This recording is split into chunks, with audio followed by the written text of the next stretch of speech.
اقرأ كتاب الله ترق جنانه وتنل عظيم الأجر والغفران رتله روي القلب من نفحاته كالماء يروي لهفة العطشان اقرأ كتاب الله ترق جنانه وتنل عظيم الأجر والغفران رتله روي القلب من نفحاته كالماء يروي لهفة العطشان أسعد به أبويك في أخراهما قلدهما من زينة التيجان عطر زوايا البيت من آياته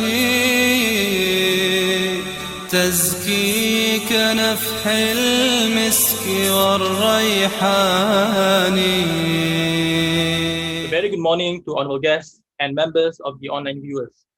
Let us begin our Tadabbur Al-Quran program today with the recitation of Furqan Al-Fatiha. My name is Muhammad Zakwan bin Muhammad Izam, and inshallah I will be your MC for today's Tadabbur Al-Quran series, Kompas Al-Mulk. My dear brothers and sisters, before we proceed with our main agenda, I have several housekeeping announcements to be made. First, for your information, this talk session is available to be watched both via Zoom and CFS YouTube channel live. Second, to all IIUM staff, please do not forget to register your attendance. Attendance will be posted in the chat box shortly. Next, this talk session will end at 12:15 p.m. We will reserve the last 15 minutes for the Q&A session. If you have any questions, please do not hesitate to post them in the live chat box. Right, Alhamdulillah, we are very blessed today in the sense that today's talk will be delivered by a very well-known speaker in Malaysia, especially among our IIUM community, which is Ustaz Syahri Abdul Rahman. Before we start, let me just briefly talk about the speaker's background. Okay, Ustaz Syahri Abdul Rahman is the principal trainer of Paradigma Ibrah Sdn Bhd. He graduated in IIUM with his bachelor's degree in Arabic language and literature. He then furthered his study doing his master's degree in Al-Quran and Sunnah in University Kebangsaan Malaysia. Currently, as the head trainer, he is actively providing trainings at Tadabbur Center Sdn Bhd, and he also used to be one of the panelists of several TV shows, including Assalamualaikum Ustaz and Refleksi Al-Quran on TV Al-Hijrah. He also used to be one of the speakers in the Ibrah segment in IKIM FM. Right, some of the popular books that are authored by Ustaz Syahri are Menggapai Bintang, Perempuan yang Baik-Baik dalam Al-Quran, Lelaki yang Hebat-Hebat dalam Al-Quran, and some of his recent books include Menggali Khazanah Ilmu Munasabah and Kompas Al-Mulk. So without further ado, I would like to invite our guest of honor today, Ustaz Syahri Abdul Rahman, to share his insights on Tadabbur Kompas Al-Mulk. فليتفضل مشكورا. Assalamualaikum warahmatullahi wabarakatuh. Alhamdulillah Rabbil Alamin, wassalatu wassalamu ala ashrafil mursalin, wa ala habibina al-Mustafa, wa ala alihi wa sahbihi wa man tabi'ahu wa nasarahu wa jahada fillahi haqqa jihadih. Allahumma salli ala Muhammadin wa ala alihi wa sahbihi wa barik wa sallim. Subhanaka la ilma lana illa ma 'allamtana innaka antal alimul hakim. Wala hawla wala quwata illa billahil aliyil azim. Terima kasih kepada saudara moderator pengurusi majlis. Seterusnya kepada pihak Masjid CFS, Pusat Matrikulasi Universiti Islam Antarabangsa Malaysia, juga kepada Jabatan Kuliah Al-Quran dan As-Sunnah, ya, IRK, seluruh tim penganjur yang bertungkus lumus dari kalangan tenaga pengajar dan juga adik-adik pelajar. Alhamdulillah, dan seluruh para penonton, ayah-ayah, ibu-ibu yang mungkin turut sama mendengar dan menonton di YouTube Masjid CFS. Syukur Alhamdulillah kita bertemu dalam majlis Al-Quran, sebaik-baik majlis yang berlangsung di atas muka bumi Allah pada waktu ini. Allahumma amin.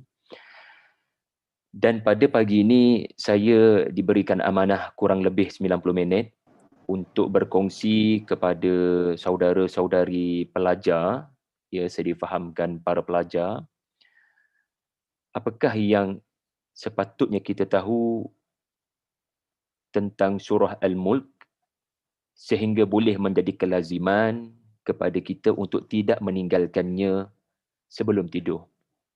Mudah-mudahan pembentangan saya serta perbincangan kita nanti akan menuju ke arah mencari sebab untuk menghafal, untuk memelihara surah yang ke-67 ini, sehingga surah 30 ayat ini boleh untuk dibaca oleh siswa-siswi semua sebelum tidur ataupun pada waktu malam selepas selesai daripada urusan-urusan keduniaan, sehingga surah ini bukan sekadar memberikan fadail, memberikan fadilat kepada akhirat kita, alam barzakh kita, tetapi juga memberi kekuatan kepada kita untuk terus meneruskan kehidupan sebagai khalifah di atas muka bumi. Tuan-tuan, puan-puan, adik-adik yang saya hormati sekalian, kalau kita perhatikan surah Al-Mulk, surah ini merupakan surah Makkiyah, surah yang turun sebelum hijrah. Al-Allamah Al-Maududi rahimahullah menyatakan ayat 28 dalam surah Al-Mulk menandakan surah ini turun di penghujung perjuangan Nabi di Mekah. Ya, ini kerana kalau kita perhatikan surah Al-Mulk, iaitulah pada ayat 28, maafkan saya, bukan 27, 28, di mana Allah berfirman, "Qul ara'aytum in ahlakani Allah wa man ma'iya aw rahimana." Katakanlah wahai Muhammad kepada mereka, apa pandangan kalian semua kalau saya dimusnahkan Allah atau saya diberikan rahmat bersama dengan sahabat-sahabat saya untuk terus hidup. Jadi ayat ini ada perkataan ahlakania. Ini menunjukkan menjadi kemahuan orang-orang kafir di Mekah di penghujung perjuangan Nabi di Mekah, ya, lebih kurang tahun yang ke-11, menghampiri tahun yang ke-11, 2-3 tahun menjelang hijrah, di mana mereka mahu melihat gerakan Islam yang dibawa oleh Nabi terhapus di Makkah. Pemimpin-pemimpin Makkah tidak mahu lihat Nabi SAW atau para sahabat ini hidup. Ahlakaniya. Maka fahamlah kita, surah ini turun ketika detik-detik kritikal yang dihadapi oleh Nabi SAW, iaitulah suasana mahu dibunuh. Bahkan kalau kita lihat dari sudut turutan penurunan, bukan turutan dalam mushaf, kalau kita lihat dari sudut turutan penurunan sebagaimana disebut oleh Al-Imam As-Suyuti rahimahullah, surah Al-Mulk adalah surah yang ke-77 dari sudut penurunan, ya, ataupun orang IRK akan panggil dari sudut ilmu Makki Madani. Maka surah sebelumnya adalah surah At-Tur, di mana dalam surah At-Tur ini memang menggambarkan keinginan orang-orang kafir untuk melihat Nabi terbunuh. Jadi kenapa saya kena sebut suasana Mekah ini kepada adik-adik supaya saudara-saudari memahami antara kaedah-kaedah tadabbur Al-Quran adalah meletakkan diri kita on their shoes. Meletakkan diri kita pada tempat orang-orang yang pertama sekali menerima surah ini daripada langit. Kerana Allah Subhanahu wa taala tidak menurunkan Al-Quran sekaligus. Allah Taala menurunkan Al-Quran berkadaran dengan suasana semasa yang dihadapi oleh gerakan dakwah dipimpin Nabi SAW. Kalau suasana waktu itu mencabar Nabi untuk menerangkan tentang apa kau tahu tentang Luqman, maka surah yang diturunkan bukan cerita Zulkarnain, tetapi cerita tentang Luqman. Kalau yang ditanya adalah mengenai Ar-Ruh, maka yang diturunkan adalah suratul Isra. Kerana di dalamnya ada ayat tentang jawapan kepada persoalan yang dicabar oleh orang-orang kafir di Makkah waktu itu tentang Ar-Ruh. Dan kalau Nabi SAW dalam suasana puncak penentangan mahu dibunuh, maka antara surah yang berkadaran, yang memberi kekuatan untuk menghadapi propaganda dan serangan habis-habisan, pembantaian, adalah surah Al-Mulk. Maka sesuailah dengan nama surah ini, iaitulah surah kerajaan, di mana Allah Subhanahu wa taala menonjolkan dalam surah ini, adik-adik dan juga para pensyarah yang saya hormati sekalian, Allah menonjolkan kekuatan dan kekuasaannya ke atas Nabi SAW. Allah Ta'ala menonjolkan walaupun Nabi ni seorang diri, bercakap, menyampaikan Islam, menyebarkan Al-Quran, kelihatannya Nabi seorang diri, pengikut-pengikutnya terlalu kerdil jumlahnya, sebahagian besar telah berhijrah ke Habsyah, kerdil sahaja jumlah yang berada di Makkah waktu itu, sehingga tahun yang ke-11, Nabi perlu memberikan perhatian kepada musim haji, kerana nak mencari potensi-potensi freshies yang baru daripada luar Makkah. Maka fahamlah kita bahawasanya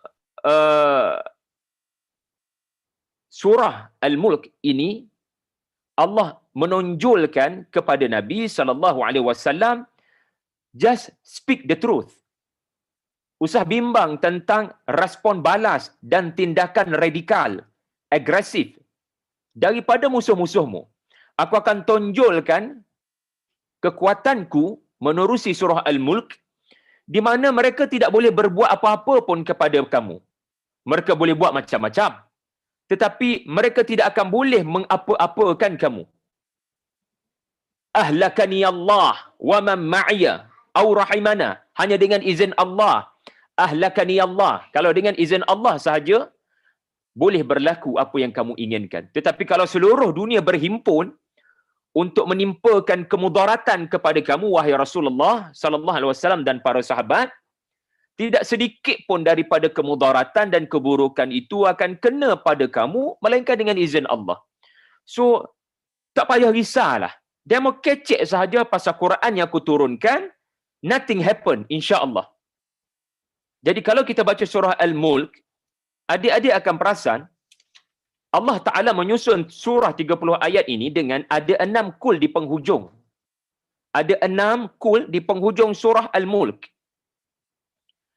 Al-Allamah Abdul Rahman Habannakah Al-Maidani dalam Qawaidut Tadabbur Ma'arijut Tafakkur, dalam karya tafsir beliau, menyatakan kul ni, okey. Kul ni apa? Kul ni adalah, kalau diterjemahkan, maksudnya katakanlah. Ya, katakanlah. Lalu kita mendapati ada 6 kul di penghujung surah tu Al-Mulk. Ya, kita boleh lihat kul yang pertama, kul huwallazi ansha'akum. Kul yang kedua, kul huwallazi dzara'akum. Kul yang ketiga, kul innamal ilmu 'indallah. Kul yang keempat, kul ara'aitum in ahlakani Allah. Kul yang kelima, kul huwar rahmanu amanna bih. Kul yang keenam, kul ara'aitum in asbaha ma'ukum ghawra. Lalu Habannakah rahimahullah menyatakan pandangan beliau, kul ini artinya ofensif. Rasulullah diperintahkan untuk menyerang wajahidhum bihi, jihadan kabira. Untuk Nabi menyerang balas serangan-serangan celupar, mulut yang celupar, ataupun propaganda, ataupun pukulan-pukulan fizikal, baling batu contohnya. Ya Rasulullah, jangan biarkan kelihatan Islam ini lemah, kau kena balas, kau kena serang. Tetapi bukan dengan cara mereka balas. Bukan dengan cara mereka. Tetapi wajahidhum bihi, yakni bil Quran. Kamu terus serang mereka dengan hujah-hujah Quran, dan mereka tidak akan boleh melakukan apa-apa. Seolah-olah kul ini adalah pergi ke Darun Nadwah, tempat mereka melakukan mesyuarat rahsia. Wa asirru qaulakum aw ijharu bih, rahsiakanlah ucapan kalian atau kalian ucap terang-terangan. Allah Taala tahu apa dalam hati kamu. Wa asirru qaulakum, kamu rahsiakanlah ucapan kamu dalam Darun Nadwah. Kamu buatlah mesyuarat sulit sebagaimana saudara-saudara Yusuf pernah melakukan mesyuarat sulit. Tetapi Allah merakamkan dengan terperinci minit mesyuarat mereka, uqtulu Yusuf awitarahuhu ardan. Allah rakam dengan terperinci apa yang kamu sangka rahsia, yang tidak diketahui oleh orang lain. Maka teruskan beritahu mereka di markas mereka sendiri, di operation center mereka sendiri. Sedangkan logiknya, kalau Nabi masuk ke dalam center diorang, ke bangunan parlimen diorang, mereka boleh mengapa-apakan Nabi. Kerana Nabi masuk ke dalam mulut buaya. Nabi kalau bertahan di rumah Al-Arqam bin Abi Al-Arqam, ataupun bertahan dalam rumah baginda sendiri, atau bertahan di lokasi-lokasi tertentu, tak perlu masuk ke dalam kubu kuat musuh, itu kan lebih selamat. Tetapi Allah Ta'ala menonjolkan, kul, pergi, royak kepada mereka.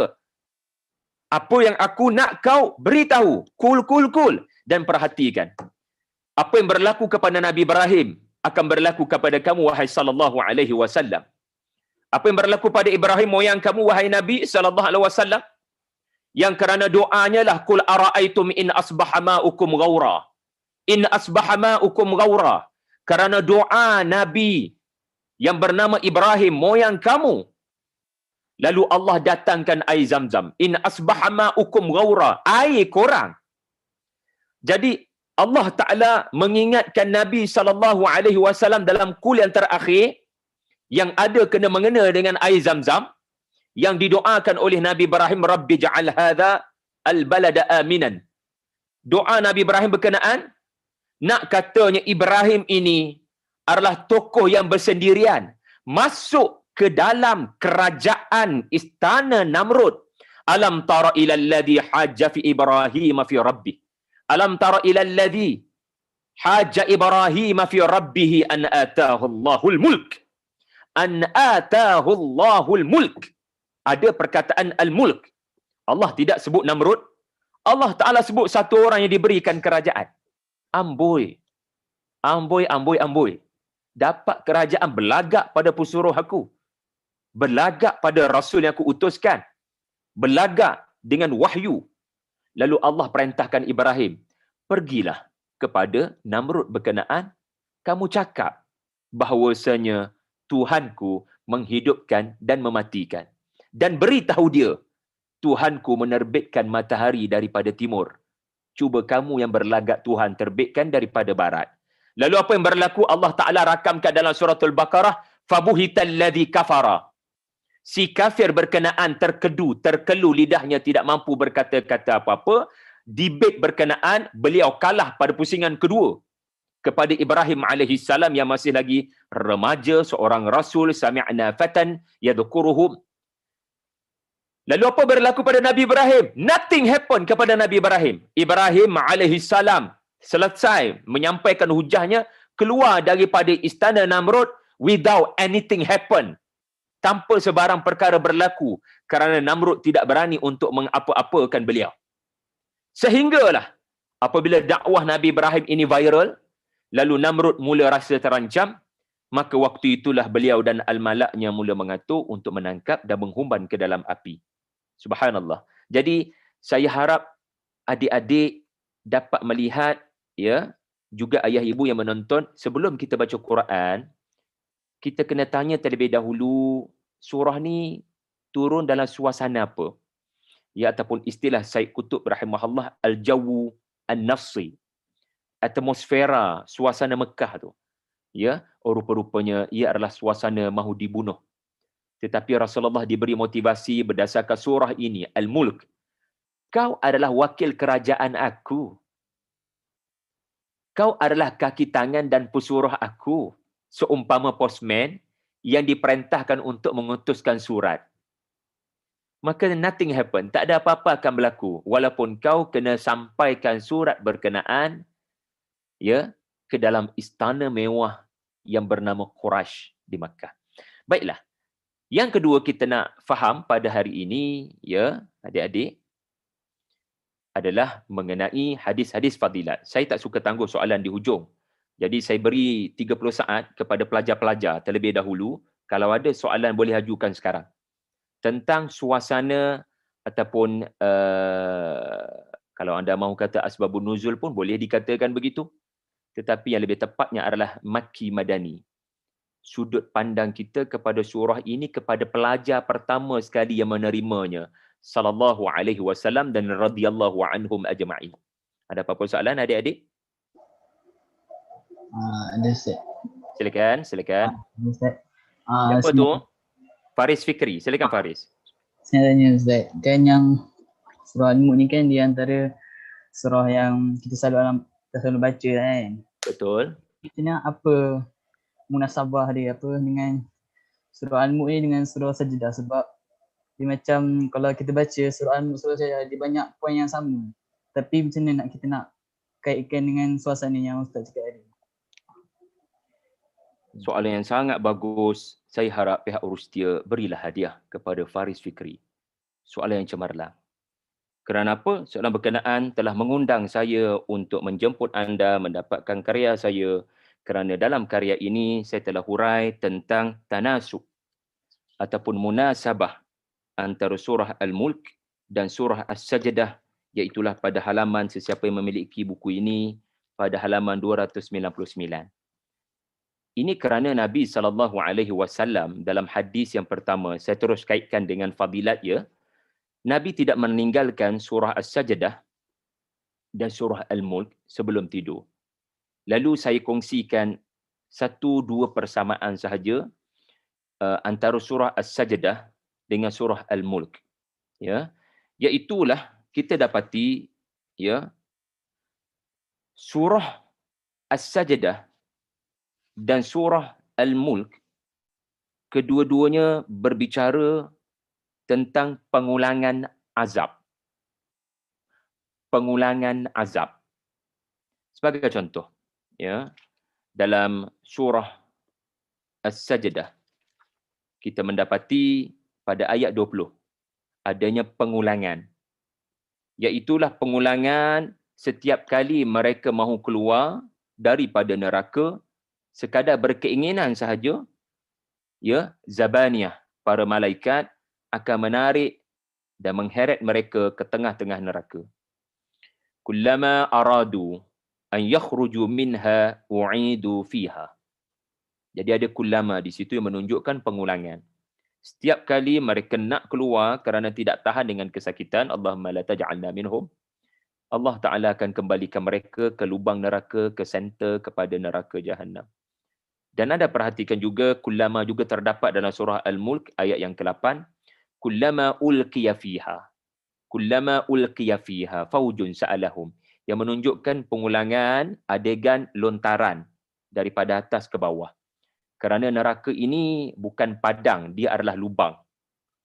Di mana seseorang ahli neraka, wal'iyadzubillah, akan diulang berkali-kali lontaran daripada atas ke bawah dan bayangkan kesakitan tanpa kematian. Dan apabila seseorang itu jatuh terhempas, masih lagi hidup, walaupun rentung, walaupun patah dan pecah di sana sini, mereka nak keluar daripada neraka, sekali lagi Allah Ta'ala ulang azab berkenaan, mereka akan diheret masuk ke dalam lubang neraka dan akan diulang dan diulang dan diulang. Wal'iyadzubillah. Itulah yang pertama kita dapat lihat. Yang kedua, yang terakhir saya boleh paparkan dua sahaja. Kalau sesiapa boleh dapatkan buku saya di Shopee, ya, Paradigma Ibrah, boleh dah dapatkan. Saya menyatakan ada lebih kurang 10 tanasub ataupun 10 persamaan. Iaitulah Allah Ta'ala menyarankan kepada kita agar belajar daripada kaum-kaum terdahulu dengan bermusafir. Ini persamaan yang kedua ya, saudara Faris Fikri. Sebab neraka tadi itu, kaum-kaum terdahulu tak percaya pun.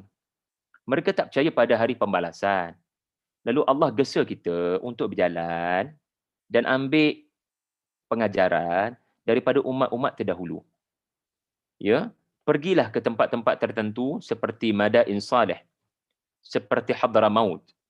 Kerana musafir ke tempat-tempat berkenaan, orang-orang Quraisy, rihlat asy-syita'i was-saif, bila mereka berniaga ke utara, ke selatan, mereka lalu Laut Mati. Mereka lalu kawasan Tabuk.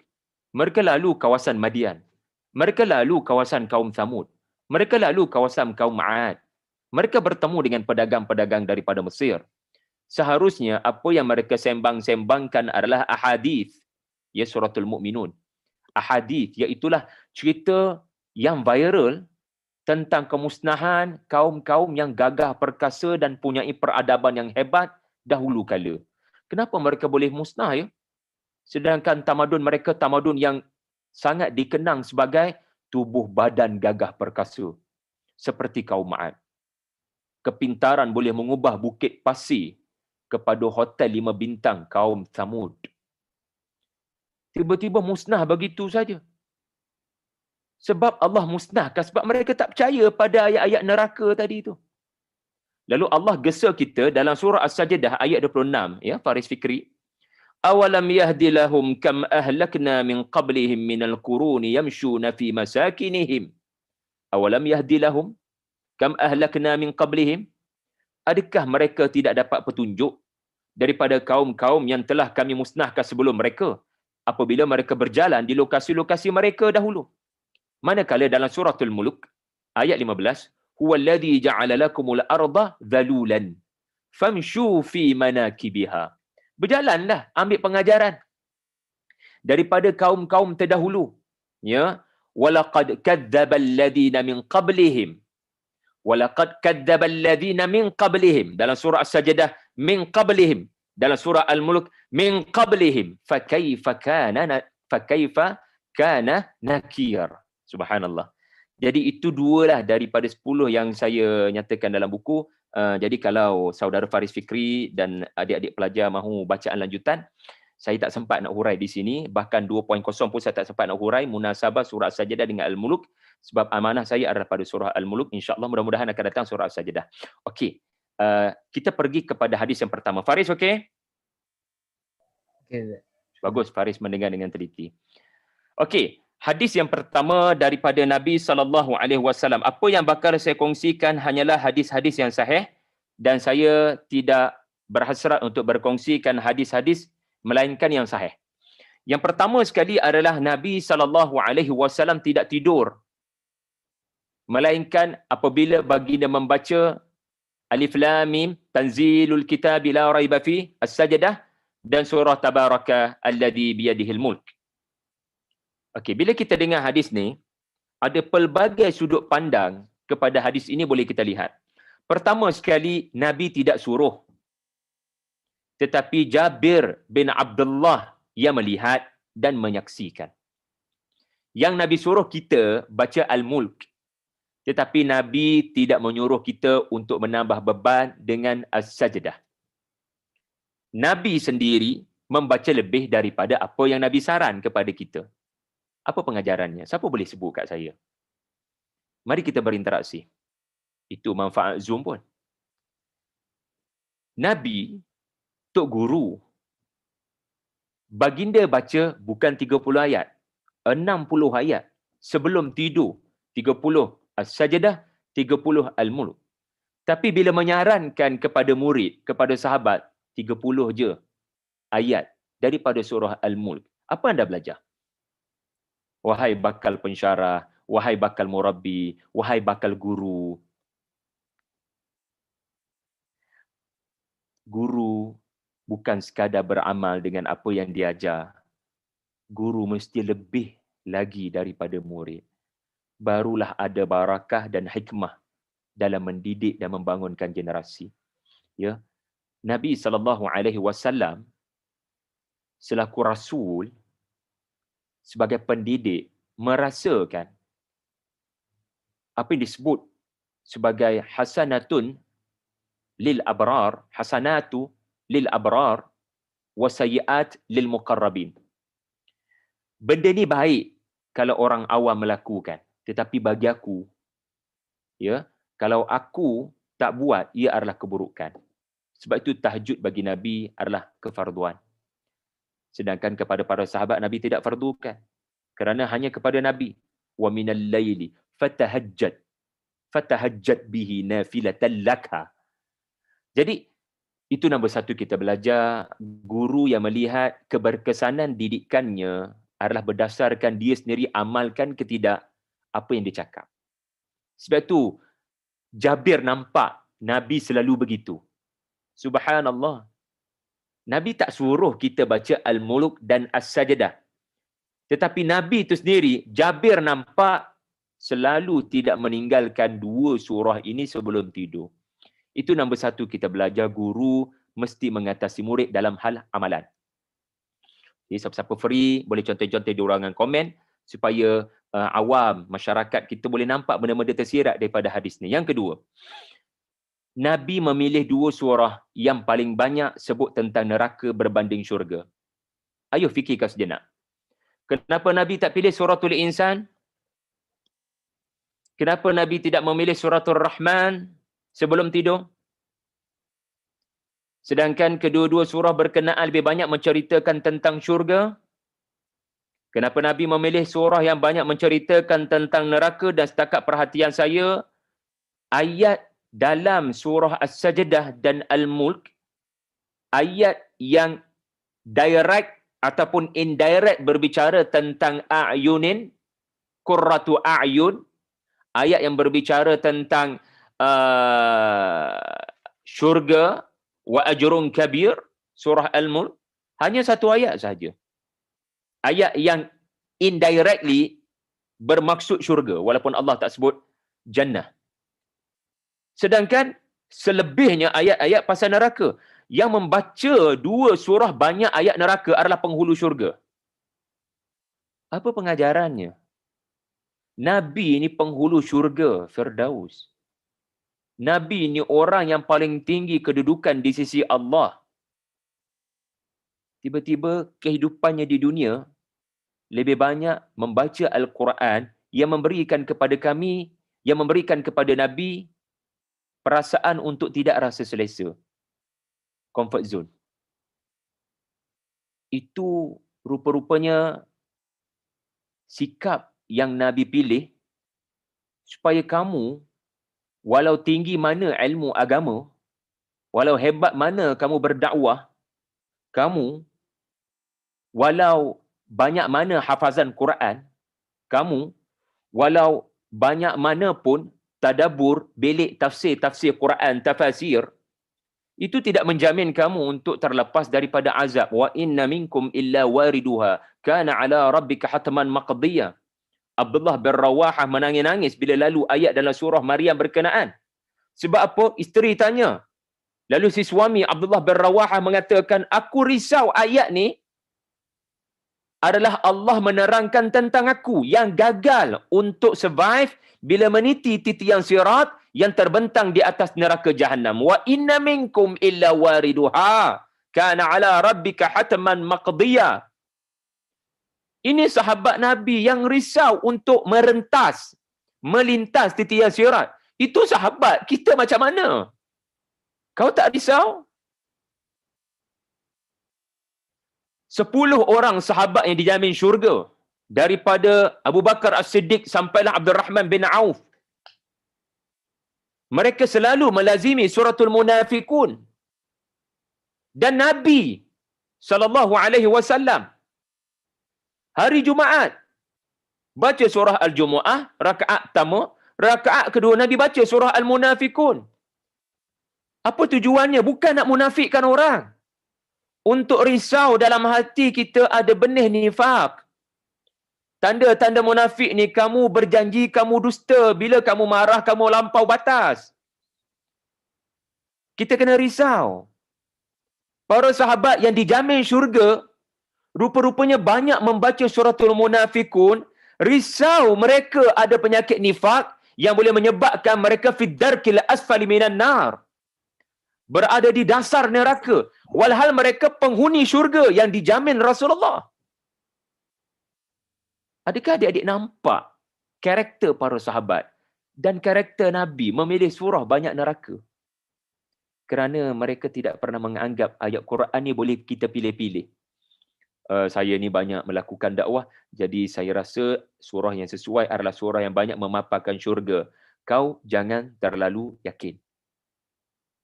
Maka ambillah daripada sunnah Nabi SAW. Kalau mampu, kalau tak mampu tak apa. Ya, memadai dengan surah Al-Mulk. Kemudian kita lihat pada hadis yang kedua. Semuanya ada lebih kurang 3 hadis saya akan kongsikan. Kemudian barulah kita masuk kepada struktur ataupun segmen-segmen dalam surah.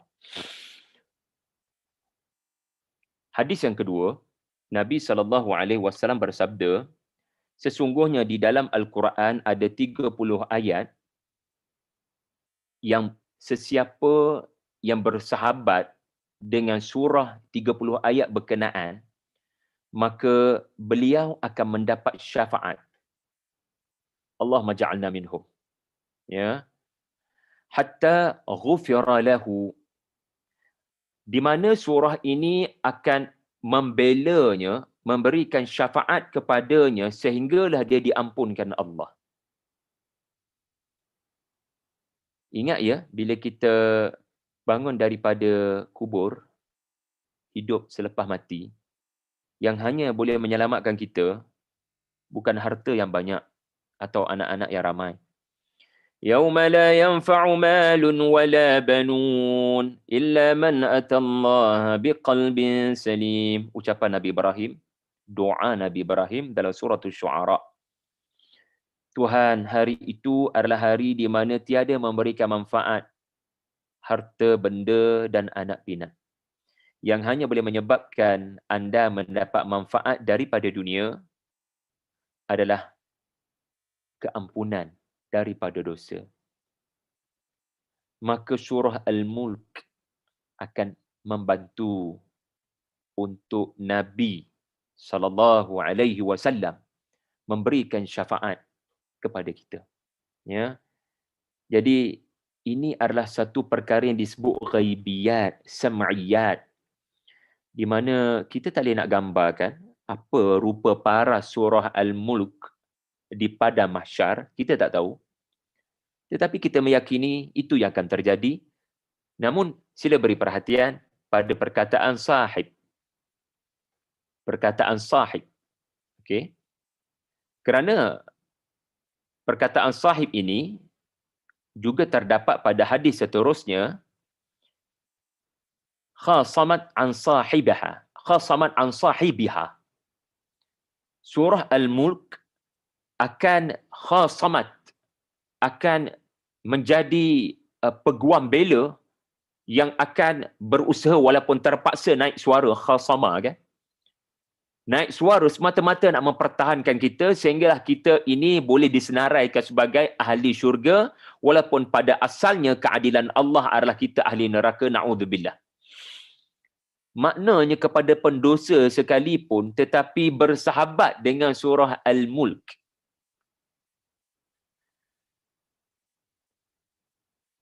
khasamat an sahibiha hatta adkhalathul jannah.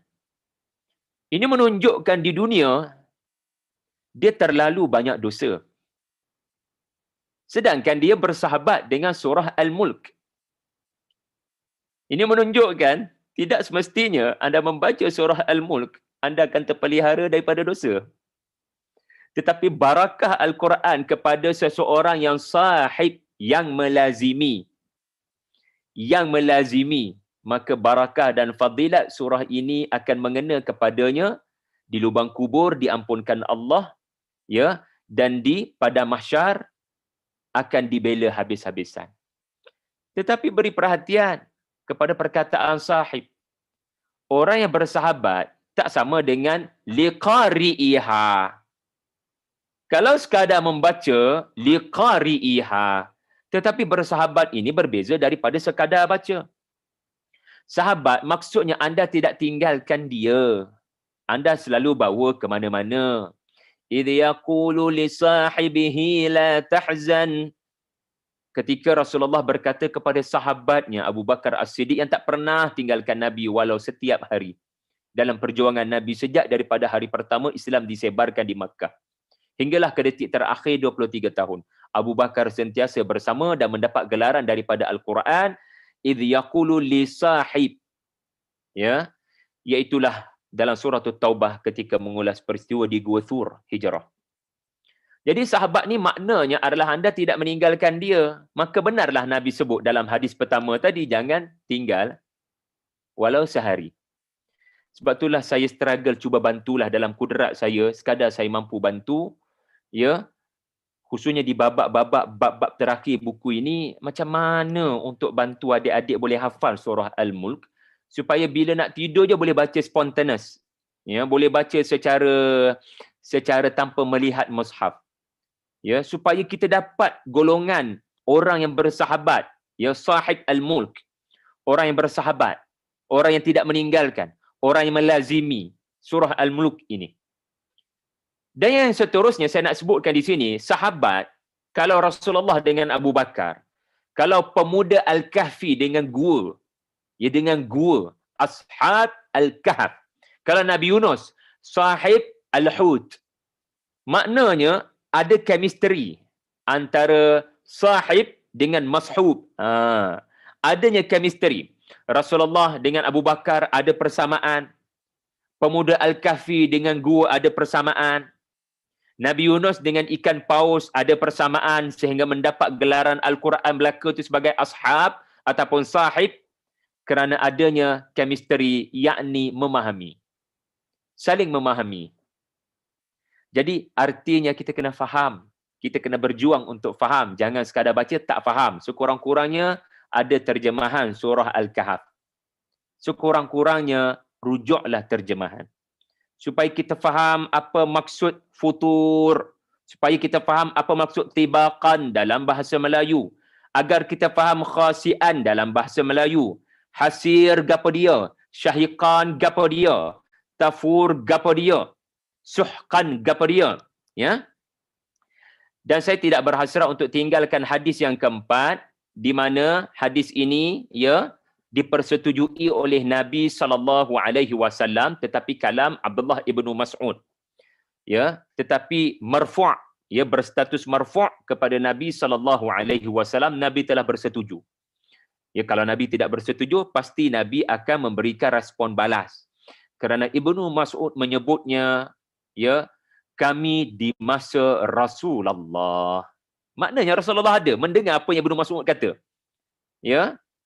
Kelebihan surah Al-Mulk dalam kubur sepatutnya Nabi kata. Kerana benda-benda ghaibiyat ni dia tak boleh reka-reka. Tetapi speaker pada waktu ni adalah Ibnu Mas'ud. Ibnu Mas'ud mengatakan pada zaman Nabi masih hidup. Wa kunna fi ahdi Rasulillah sallallahu alaihi wasallam nusammiha al-mani'ah. Wa innaha fi kitabillah man qara'a biha fi kulli lailatin faqad aktsara wa atab. Al-mani'ah ini para ulama mentafsirkannya sebagai pencegah daripada azab kubur. Ya, sebab Ibnu Mas'ud sendiri menyebutnya di awal hadis ini. Memelihara daripada azab kubur, maknanya orang yang memang bermasalah di dunia, banyak buat dosa, yang sepatutnya menghadapi masalah di alam barzah, surah Al-Mulk akan meringankan beban dia. Bahkan mencegahnya daripada azab. Allahu Akbar. Pengasihnya Allah Ta'ala. Kerana memberitahu Rasulnya satu rahsia besar. Untuk selamat di alam barzah adalah bersahabat dengan surah Al-Mulk. Apa makna sahabat tadi? Ibnu Mas'ud bantu kita lebih jelas. Iaitulah kulla lailatin, 2 kali baginda sebut, dua kali beliau sebut kulla lailatin mana'ahu Allahu biha, kulla lailatin faqad aktsara. Terlalu banyak kebaikan untuk dia kalau dia membaca setiap malam. Nanti kita akan hurai kenapa malam. Kenapa Ibnu Mas'ud kata malam dan kenapa Nabi baca sebelum tidur, yakni pada waktu malam. Maka saya berpandangan, wallahu a'lam, ya, Nabi tak sebutlah kenapa baginda memilih waktu malam. Kerana surah ini Al-Mulk dan surah As-Sajdah mempunyai tema kebangkitan semula selepas kematian. Saya mendapati isu besar surah Al-Mulk, suratul Mulk, isu besarnya adalah kepercayaan kepada alladhi khalaqal mauta wal hayata. Kamu percaya tak lepas mati hidup balik? Al-mauta wal hayata, mati dan hidup. Kerana demikianlah sifat-sifat surah Makkiyah. Adik-adik tahu tak surah-surah Makkiyah dalam Quran sekurang-kurangnya 86 suar. Ada 86 surah sekurang-kurangnya yang dipersetujui dan disepakati para ulama. Yang khilaf sehingga 90 lebih. Dan ulama-ulama ulum Quran telah merumuskan surah-surah Makkiyah pasti menyentuh Malik Yaum Ad-Din. Malik Yaum Ad-Din. Surah-surah Makki sangat menekankan tentang apa yang disebut dalam suratul Fatihah, Raja hari di mana pembalasan berlaku. Maka antara surah yang menghuraikan makna Maliki Yaumiddin, Maliki Yaumiddin. Kalau Raja, Maliki Yaumiddin. Kalau owner, Maliki Yaumiddin. Ada 2 qiraat mutawatir di situ. Jadi maksudnya untuk faham Malik, maka bacalah Mulk. Untuk faham Maliki Yaumiddin, bacalah Tabarakalladzi biyadihil mulk. Iaitulah cerita tentang lepas mati hidup balik. Lalu beritahu saya di dunia, di mana latihan mati hidup balik? Di mana kita berlatih untuk mati and then hidup balik? Kalau bukan waktu malam menghampiri waktu tidur, bukan? Bila kita nak tidur, apa doa kita nak tidur? Nabi didik kita, jangan lihat tidur sekadar rehat untuk bangun balik hari esok. Jangan lihat tidur sebagaimana orang yang tidak beriman melihat tidur dan dalam fikiran mereka sebelum tidur, esok nak buat tu, esok nak buat ni, esok nak buat tu, esok nak buat ni. Seorang yang bernama mukmin akan melihat tidur sebagai kembar kepada mati. Kerana pada tidur seseorang itu banyak persamaan dengan mati. Ya, bila kita tidur kita dah tak dengar apa-apa. Macam itulah juga mati. Katakan kita tertidur sekarang kan. Masuk kuliah ni kan. Jadi kita dah tak dengar dah apa yang disampaikan. Maka demikianlah mati. Di mana mati pun anda tidak akan mendapat sebarang manfaat. Ya, anda tidak akan mendapat sebarang manfaat kerana anda tidak lagi mendengar apa-apa, ya, pada waktu berkenaan. Dan mati itu tidak berlakunya, ya, mati itu adalah perpisahan roh sebagaimana tidur. Baki lagi Allah kembalikan roh kepada orang yang tidur untuk bangun semula. Jadi tidur sebenarnya kembar kepada kematian. Tidur adalah latihan menuju kematian. Sebab itu Nabi didik doa bangun tidur, doa nak tidur semuanya ada perkataan al-maut wal hayah. Ayat 2 surah Al-Mulk. Doa nak tidur, doa bangun tidur semuanya akan disebut perkataan al-mauta wal hayata. Iaitulah doa bangun tidur, sebelum tu doa nak tidur. Cuba adik-adik baca doa nak tidur, ya, jangan tidur dalam kuliah saya ya. Iaitulah bismikallahumma ahya wa amut. Dengan nama Allah aku telah hidup dan aku akan mati sebentar lagi.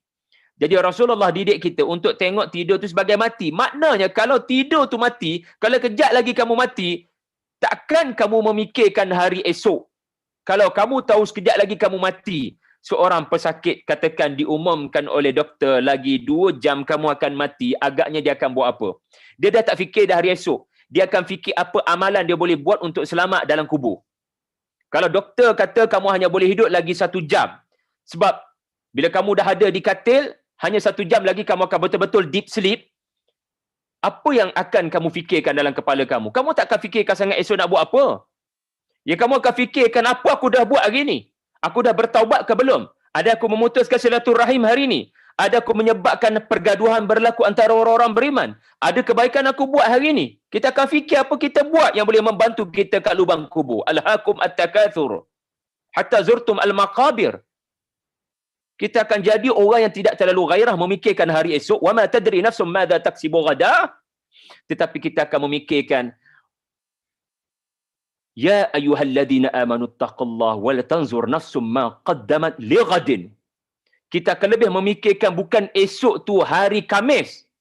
Kalau malam ni Rabu malam Khamis, yang kita fikir adalah hari esok tu adalah hari akhirat. Kalau aku mati kejap lagi selamat tak? Amalan-amalan aku ni boleh membantu aku ke tidak?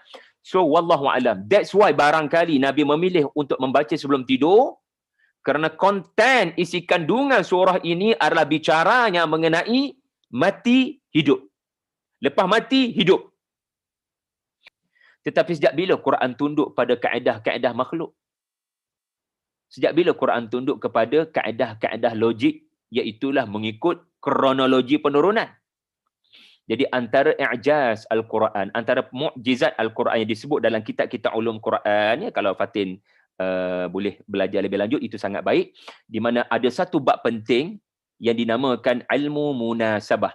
Ia dirintis oleh imam-imam besar. Kalau Fatin ada kawan-kawan IRK, boleh bersembang tentang Al-Imam Ar-Razi, 606 Hijrah wafat kalau tak salah saya. Juga pahlawan-pahlawan ilmu tentang susunan surah ini, mereka yang perah-perah kepala memikirkan hikmah. Agaknya kenapa surah Al-Baqarah lepas dia Ali Imran? Kenapa panjang-panjang surah selepas Al-Fatihah? Kenapa Quran starting dia panjang-panjang tetapi ending dia juzuk amma yang pendek-pendek? Kenapa Quran ini terbahagi kepada sab'ut tiwal? Lepas tu Al-Mi'in, lepas tu Al-Mathani, lepas tu Al-Mufassal. Apa lagu tu? Seni bina yang sangat mengkagumkan.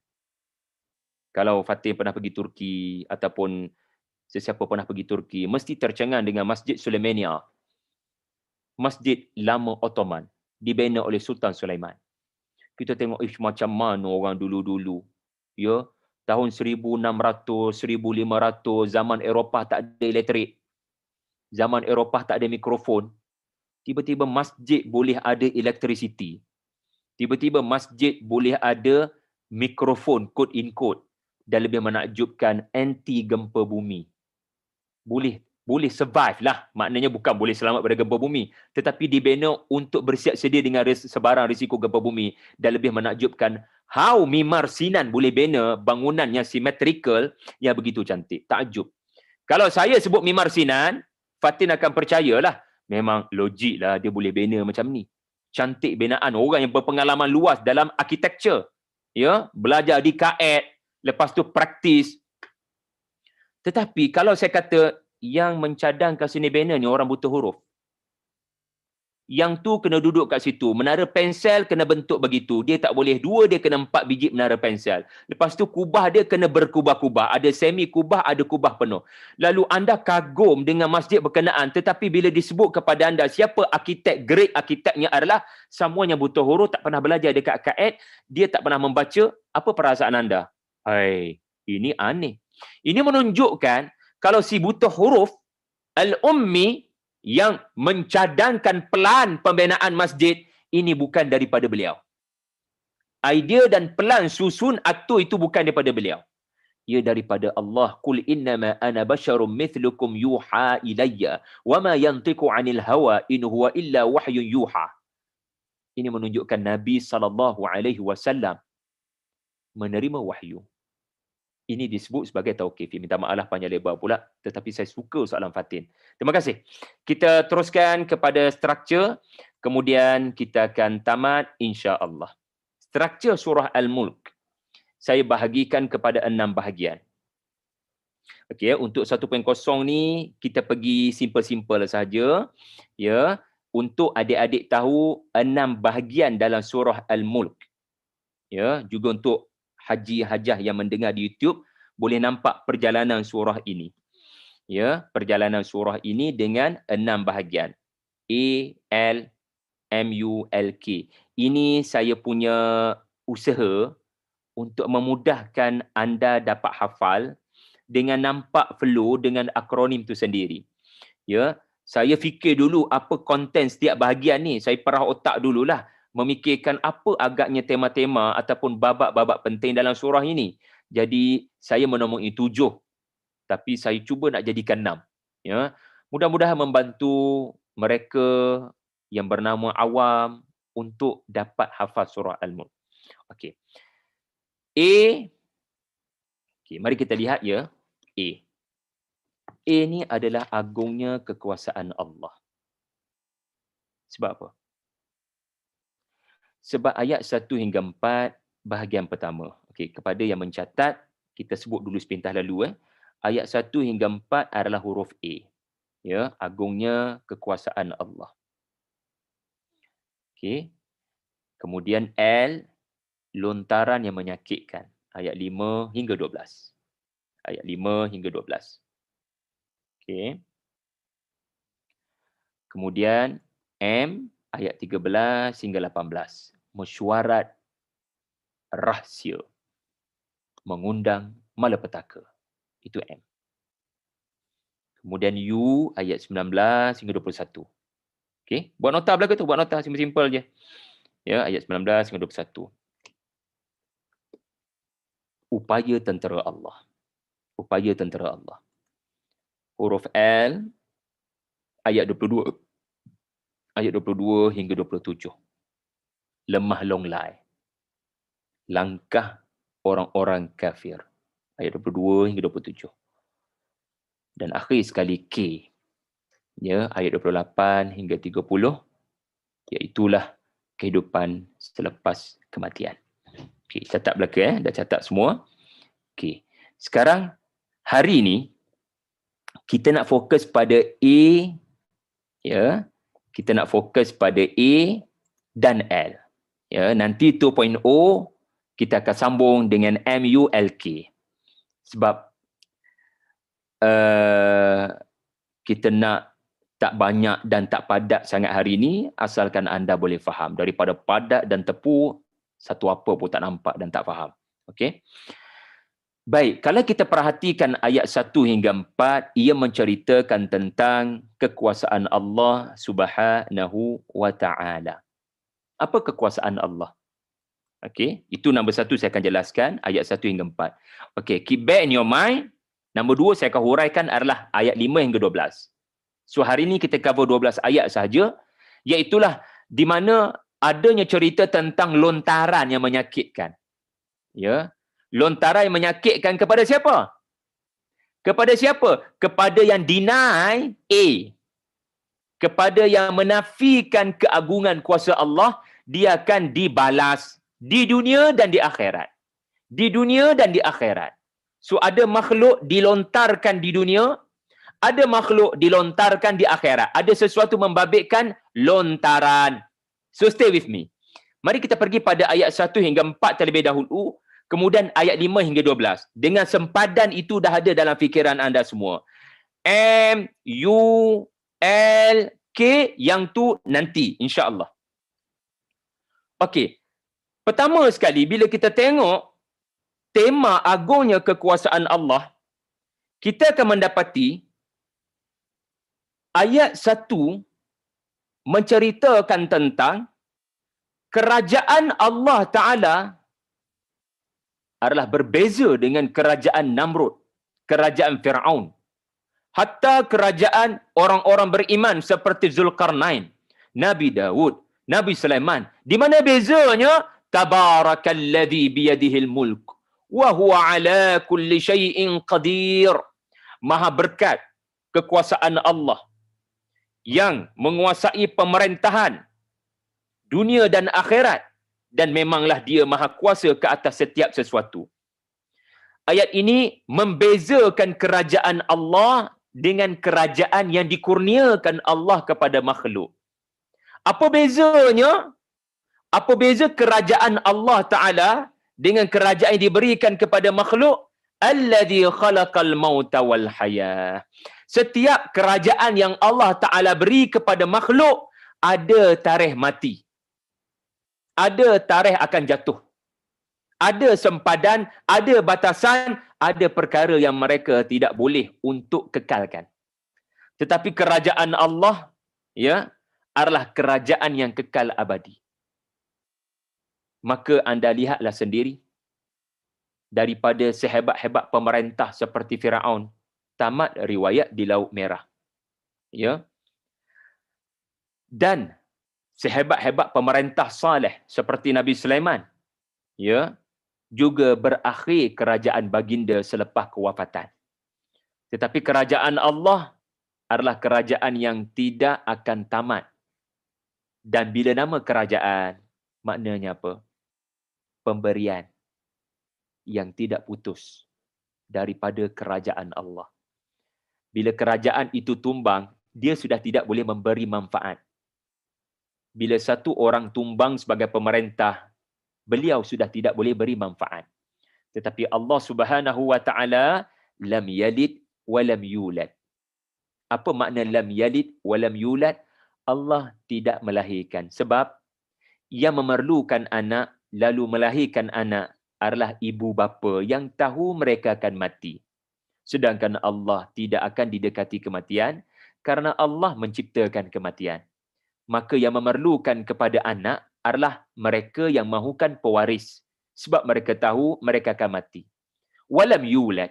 Dan Allah tidak dilahirkan. Kerana apa? Dilahirkan bermakna anda ada fasa anda lemah. Perlu kepada pimpinan tangan ayah. Perlu kepada balutan kasih sayang ibu. Sedangkan Allah tidak berhajat kepada pembimbing. Tidak ada istilah kanak-kanak kepada kekuasaan Allah Ta'ala. Allah Ta'ala tidak bermula dengan kelemahan. Maha suci Allah tabaraka. Jadi ayat 1, ayat 2 membezakan antara kerajaan yang Allah Ta'ala miliki dengan sedikit, setitis air di lautan, kerajaan yang Allah beri kepada makhluk. Hatta Zulkarnain sekalipun tidak mampu untuk memerangi Ya'juj dan Ma'juj. Anda baca suratul Kahf, di mana Zulkarnain hanya mampu untuk membina pertahanan kepada umatnya daripada kecelakaan yang didatangkan oleh Ya'juj dan Ma'juj yang menyerang. Tetapi untuk menghapuskan secara total Ya'juj dan Ma'juj, hatta Nabi Isa pun tidak mampu untuk memusnahkan mereka. Tidak mampu membunuh Ya'juj dan Ma'juj sebagaimana Isa ibnu Maryam membunuh Dajjal. Lalu baginda berdoa kepada Allah Ta'ala, dengan doa kepada Allah lah Ya'juj dan Ma'juj dimusnahkan Allah dengan ulat-ulat yang muncul pada leher-leher mereka. Sadaqah Rasulullah sallallahu alaihi wasallam.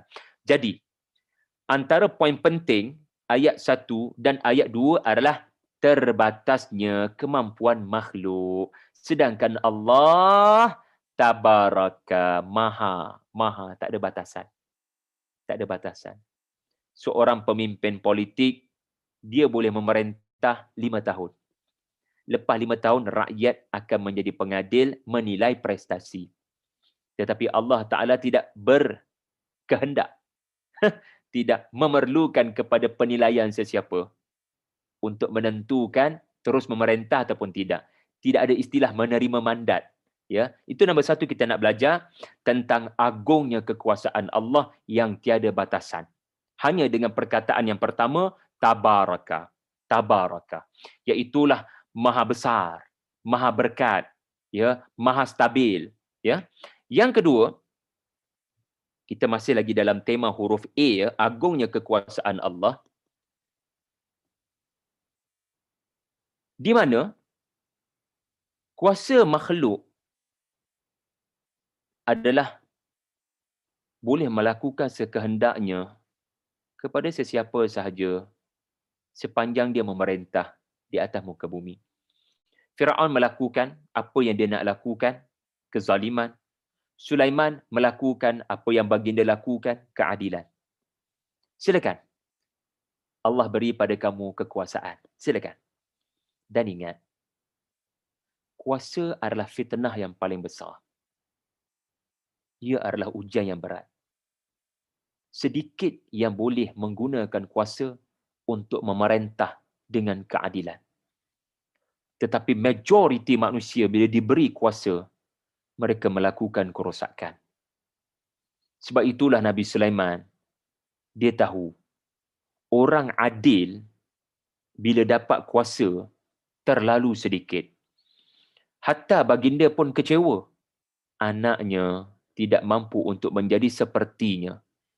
Ya, saudara-saudari boleh kaji orang-orang Yahudi punya literature, buku-buku teks diorang, buku-buku agama diorang, buku-buku history diorang, di mana Rehoboam kerana beliau mewarisi Nabi Sulaiman tetapi tidak kompeten dan tidak berintegriti, berpecah belah Bani Israel, keluar beramai-ramai daripada kerajaan Palestin. Ya, tidak bertahan lama kegemilangan zaman Nabi Sulaiman. Betapa lemahnya pewaris kepada Nabi Sulaiman. Sebab itulah Nabi Sulaiman dah nampak dah. Beliau sahajalah nampak gayanya pemerintah yang adil, maka kita tak perlu pelik baginda berdoa dalam surah Sad, Rabbi ghafirli wa habli mulkan la yanbaghi li ahadin min ba'di innaka antal wahhab. Wahai Tuhan, kalau beginilah anak aku, ya, maka berikanlah kerajaan ini seluas mungkin yang tidak selayaknya diberikan kepada orang-orang selepas aku. Kerana orang-orang selepas aku, bila diberi kuasa, memang akan mudah terpedaya. Tetapi kerana aku Rasulmu, yang diberikan ismah, yang diberikan hukman wa ilman, maka selagi aku hidup dan bernafas, kurniakanlah kepada aku kerajaan dan kaedah-kaedah untuk mentadbir dengan luar biasa yang tidak selayaknya dikurniakan kepada orang-orang selepas aku. Jadi nampak ya, bagaimana pemerintah yang adil ini sangat sulit untuk diperolehi. Ya, dekat Mesir pun begitulah. Ya, Yusuf alaihi salam meminta jawatan Kementerian Kewangan, meminta perbendaharaan negara. Sebab apa? Tak ada orang yang aku boleh beri percaya untuk pegang urusan perbendaharaan negara bagi tujuan menghadapi 14 tahun yang disebut dalam mimpi Raja Mesir oleh Allah Ta'ala, wahyu yang diberikan, ilham yang diberikan. Untuk govern kerajaan Mesir 14 tahun, pemimpin-pemimpin sedia ada di Mesir, majority korup belaka, rosak belaka. Maka aku terpaksa mengambil risiko menjadi frontliner. Qala ja'alni ala khazainal ardi inni hafizun alim. Lalu baginda, ya, yang bertanggungjawab untuk mengendalikan kerajaan. Jadi apa poin ayat 2? Poin ayat 2 adalah mereka yang diberikan kuasa dan merosakkan amanah yang diberikan Allah. Inna aradna al-amanata 'ala as-samawati wal ard fa abaina an yahmilnaha wa hamalaha al-insan innahu kana zaluman jahula. Bila aku bagi kuasa, an atahu Allahul mulk. Bila aku beri kuasa, kebanyakan manusia rosak, binasakan amanah berkenaan akhirat, jaga kalian. Wa huwal azizul ghafur. Apabila berlakunya akhirat, Allah Ta'ala akan tanya banyak soalan. Sebab tu soalan ini namanya peperiksaan. Bukan peperiksaan, kalau tak ada soalan. Sebab saya sebut begini, barangkali ada yang menonton adalah bakal calon SPM, STPM seminggu 2 lagi kan. Jadi bukan peperiksaan kalau tak ada soalan. Jadi namanya adalah liyabluwakum. Allah Ta'ala akan menguji untuk melihat siapa yang benar-benar menggunakan kuasa pada tempatnya dan siapa yang menggunakan kuasa tidak pada tempatnya. Jadi dengan bakat kamu, dengan potensi kamu yang menyebabkan kamu jadi penguasa, kamu gunakan kelebihan ini untuk apa? Siapa kalangan kamu yang melakukan ahsanu amala, maka Allah menjadi al-ghafur kepada dia. Tetapi sesiapa yang mendapat kuasa, lalu tidak percaya selepas mati hidup balik, tak percaya lepas al-maut ada al-hayata, maka kepadanya Allah akan bersikap al-aziz. Perhatikan ayat 2. 2 nama Allah disebutkan. Kerana ada 2 kumpulan manusia diberi kuasa. Satu pihak gagal, satu pihak berjaya.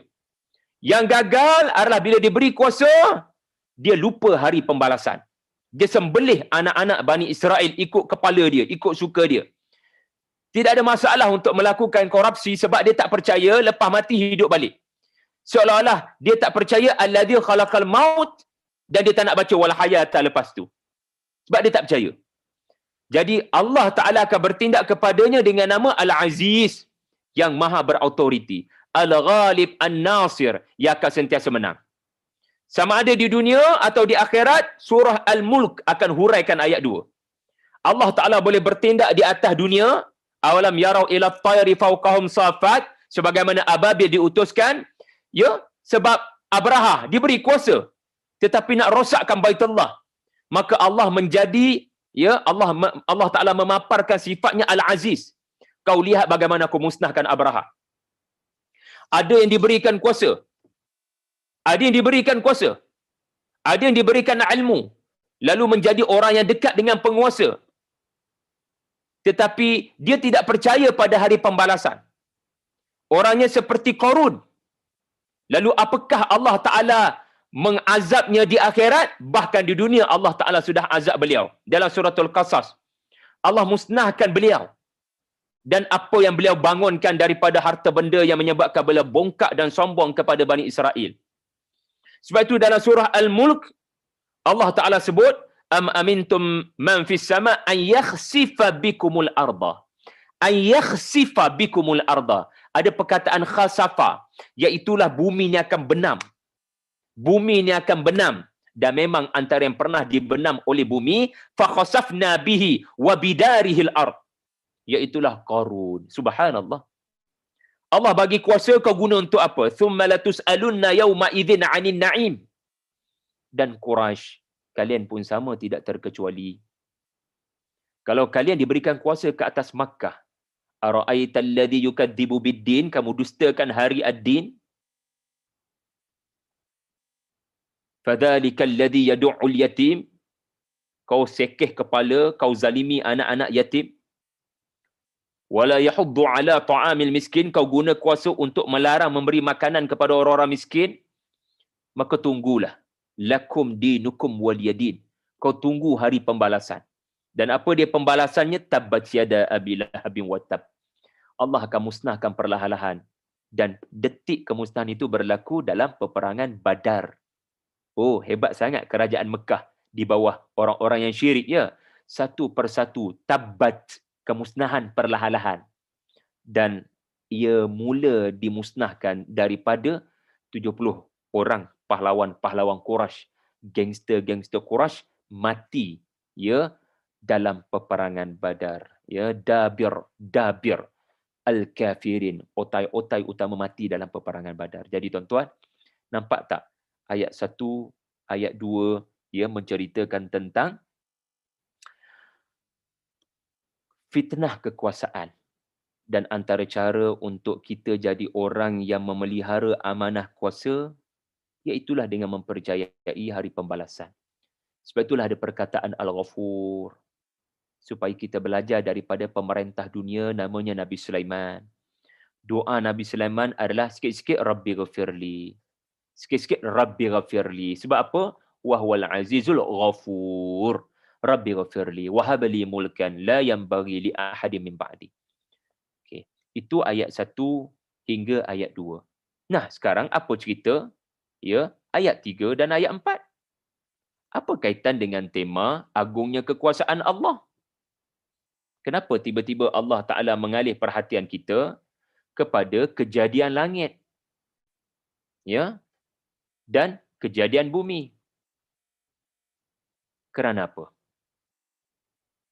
Kerana bila aku berikan kepada kamu bakat, potensi, ilmu, dan dengan bakat, potensi, engkau menjadi orang yang berpengaruh. Kerana ada bakat, ada potensi, ada ilmu, sihat tubuh, harta banyak, maka engkau akan dikelilingi oleh manusia yang mahu mengambil manfaat daripada engkau. Ingatlah waktu itu engkau sudah diberikan kerajaan. Tuan-tuan jangan nampak diberi kerajaan ni kena jadi ahli politik. Seseorang ni tak ada kena mengena dengan saya sebab saya bukan ahli politik. No. Jangan sempitkan makna mulk itu sebagai politik. Ia adalah bermakna Allah beri kepada anda kelebihan-kelebihan yang menyebabkan orang mengangkat kedudukan anda daripada kedudukan biasa menjadi seseorang yang kalau dia kata kita kena ikut. Ini kan makna penguasa. Mungkin kerana title anda dihormati dan kata-kata anda dijadikan pegangan. Ataupun mungkin kerana pengaruh yang besar, seorang influencer, seorang selebriti, maka segala apa yang dikata menjadi kekuatan kepada orang-orang follower di bawah. Itu juga boleh menunjukkan kita diberikan Allah ujian sebagai penguasa, orang yang menguasai masyarakat. Dahulu namanya orang-orang Makkah ada jawatan, tetapi mereka bukan sekadar ada jawatan.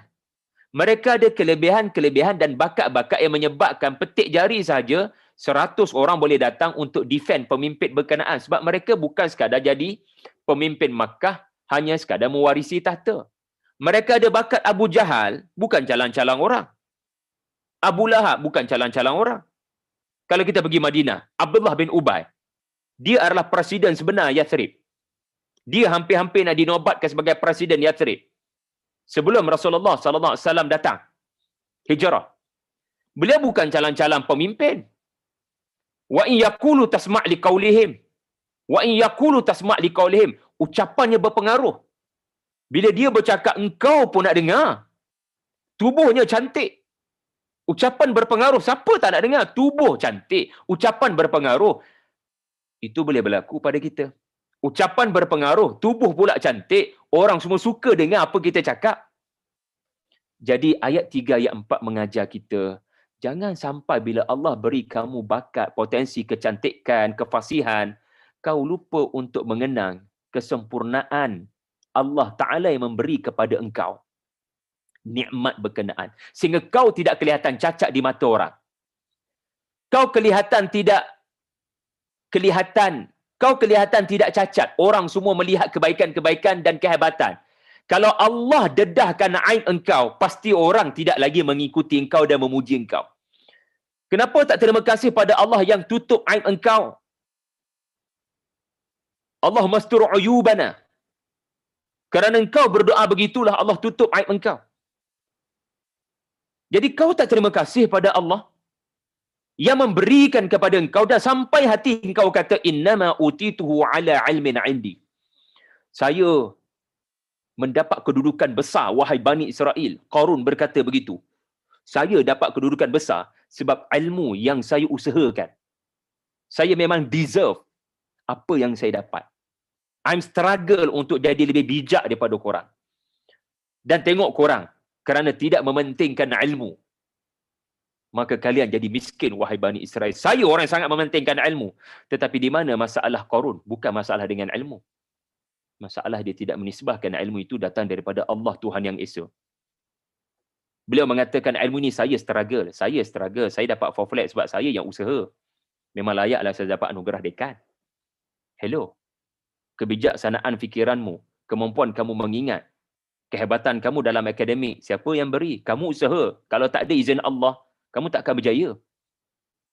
Lalu lihatlah ke alam ini agar engkau belajar merendah diri. That's the point ayat 3, ayat 4. Pada pandangan saya, pada sudut pandang saya. Lihat ayat 3, lihat ayat 4, maksudnya apa? Lihat ke langit, kau lihat alam ini merendah diri. Dan kau ego sombong ya. Kau rasa engkau sempurna. Sedangkan yang memberikan engkau kesempurnaan pada pandangan manusia adalah pencipta langit tanpa kecacatan. Langit Allah Ta'ala cipta tidak ada tafawut. Langit Allah Ta'ala cipta, kau tengok sekali lagi tak ada futur. Manusia kalau tengok ke arah engkau 2-3 kali mereka selidik, mereka semak, mesti mereka jumpa kelemahan. Mujurlah Allah Ta'ala tutup aib engkau sampai orang tak boleh nak tengok ke lubang cacing kau yang sebenar hakikatnya. Sedangkan kalaulah manusia ini diberikan upaya untuk farja'il basar, untuk kaji dengan mendalam, tanya isteri dia, tanya anak-anaknya, mesti terdedah kau punya kelemahan. Taghabun, terdedah semua aib engkau. dan masa tu hilang segala apa yang kau mahukan, yakni kemuliaan. Maka belajar daripada alam ini untuk jadi khasian. Belajar daripada alam ini itu hasir. Khasian ini adalah kamu kena faham yang kamu tu berasal daripada air mani yang hina. Engkau itu berasal daripada tanah yang dipijak-pijak. Apakah kau sudah lupa daratan? Kau berasal daripada situ? Kau seharusnya mengingati engkau dahulu khasian kau itu dulu hina. Duduk dalam perut ibu kamu berhampiran dengan tong najis. Adakah itu satu bentuk kemuliaan? Maka sedar dirimu daripada mana? Wahwa hasir. Lihat bagaimana alam ini mengajar engkau bahawasanya setiap yang Allah Ta'ala buat ada tujuan. Matahari berbakti pada engkau sedangkan umurnya lebih senior daripada engkau. Tu adik-adik boleh Google berapa umur matahari. Matahari tak pernah berehat. Matahari tak pernah bercuti dari ibain. Bulan tak pernah berehat. Bulan tak pernah berhenti. Bulan tak pernah bercuti. Kita nampak matahari terbenam. Walhal ia baru terbit di tempat lain. Matahari tak pernah berehat kerana matahari tak pernah padam walau sesaat. Matahari lebih senior daripada kita. Tetapi dia sentiasa berkhidmat mengikut tujuan diciptakan.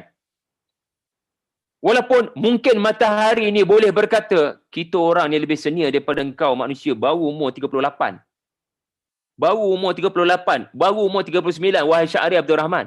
Amboi berjalan punya belagak atas muka bumi yang aku lebih senior, bagi cahaya dengan cahaya tu kau boleh berjalan. Aku berkhidmat pada engkau wahai anak Adam, dan kau berjalan macam Qarun.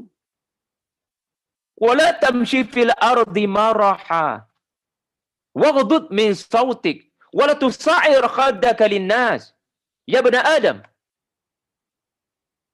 Kalau nak sombong, matahari lebih layak sombong. Dan kalau matahari menyombong ke atas kita, habislah kita. Matahari nak tunjuk kehebatannya ke atas manusia. Jadi tuan-puan sekalian, ini cerita ayat 3 ayat 4. Belajarlah daripada alam untuk merendah diri. Jangan terpedaya dengan fitnah kekuasaan. Wallahu a'lam.